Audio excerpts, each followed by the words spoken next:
गोष्टीचं नाव आहे घोडा आणि गाढव. एका व्यापाऱ्याकडे एक घोडा आणि एक गाढव होते. एके दिवशी तो दोघांना घेऊन बाजाराला निघाला. त्याने गाढवाच्या पाठीवर खूप ओझे लादले होते. घोड्याच्या पाठीवर मात्र काहीच नव्हते.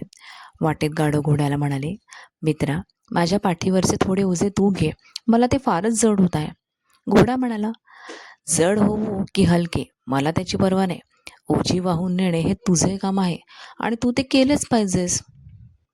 घोड्याचे हे शब्द ऐकून गाढव काहीच बोलला नाही. निमूटपणे दोघे चालू लागले. मात्र थोड्या अंतरावर गेल्यानंतरच ओझ्यामुळे गाढवाचे पाय लटपटू लागले. त्याच्या तोंडातून फेस येऊ लागला. त्याला चालणे अशक्य झाले. व्यापाऱ्याने हे पाहिले तेव्हा गाढवाच्या पाठीवरचे सर्व ओझे त्याने उतरवले आणि घोड्याच्या पाठीवर लादले आणि मग बाजार येईपर्यंत ते पुढे तसेच चालू राहिले. चालता चालता घोडा मनात म्हणाला, मी जर मगाशी गाढवाचे ऐकले असते, त्याच्या पाठीवरचे थोडे ओझे घेतले असते, तर मला ही शिक्षा झाली नसती.